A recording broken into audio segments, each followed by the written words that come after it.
Bonjour, aujourd'hui nous allons parler du passé composé avec le verbe être. Donc, quelle est la différence entre les verbes conjugués avec avoir et les verbes conjugués avec être? Les verbes conjugués avec avoir prennent un objet direct et très souvent un objet indirect, mais les verbes conjugués avec être sont d'habitude des verbes de mouvement physique. Je suis allé, je suis retourné, je suis descendu, je suis passé par. Donc c'est physiquement un verbe de mouvement physique d'habitude. Donc il n'y a pas beaucoup de verbes conjugués avec être de la maison d'être, c'est-à-dire au passé composé. Il y en a à peu près 25 verbes comme aller, retourner, revenir, venir, etc. Mais aussi les verbes réfléchis sont conjugués avec le verbe être aussi. Donc nous allons parler tout d'abord des verbes être conjugués avec de la maison d'être. Donc, le verbe classique du verbe être, c'est par exemple aller, le verbe aller. Par exemple, je suis allé, tu es allé, il est allé, elle est allée, nous sommes allés, vous êtes allés, et ils sont allés, et elles sont allées. Notez avec les verbes conjugués avec être, au passé composé, vous avez un E et un S qui viennent, qui s'accordent en genre et en nombre avec le sujet. Elle, par exemple, ça c'est féminin pluriel. Ce sujet, donc alors, le participe passé, c'est féminin et pluriel aussi. Notez ici, je suis allé, si je, c'est une femme, on ajoute le si c'est un homme, on n'ajoute pas le Même chose ici, elle est allée, ça c'est féminin, ça c'est évidemment, ça c'est féminin singulier. Alors le verbe est au féminin singulier aussi. Ok, donc par exemple, si nous voulons utiliser cette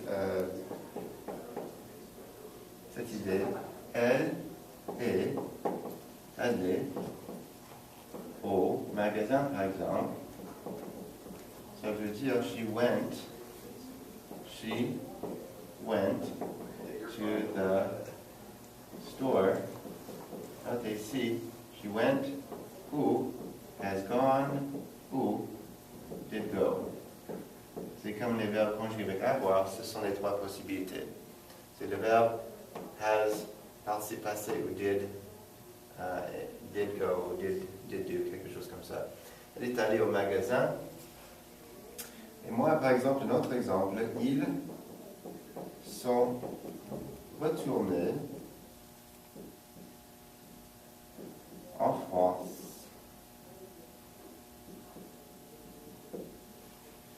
Ça veut dire they returned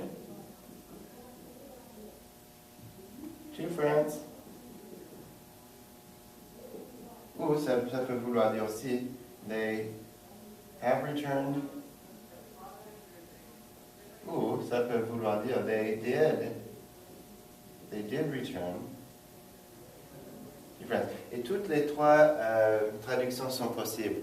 Généralement, je choisis la première traduction, mais les autres sont possibles et ça dépend du contexte. Donc notez, si vous voulez faire la négation avec ces phrases, par exemple, tu es, il faut tout simplement mettre la négation sur du verbe auxiliaire. Par exemple, tu n'es pas venu à ma fête. Venu, ça c'est le verbe venir. À ma fête, ça veut dire you didn't come or have not come.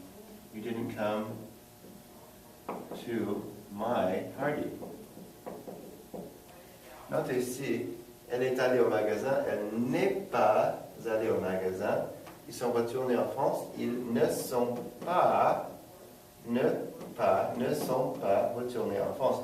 D'habitude, la négation entoure le verbe auxiliaire en français. Donc c'est la même chose avec les verbes avoir. Tu n'as pas fait tes devoirs, c'est la même structure. Okay? Donc ce sont les verbes conjugués avec être au passé composé. On peut parler aussi des verbes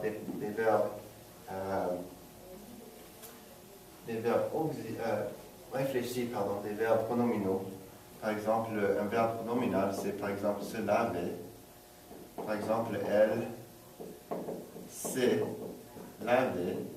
Notez, ce est un objet direct. Donc, il y a un autre. She washed who or what?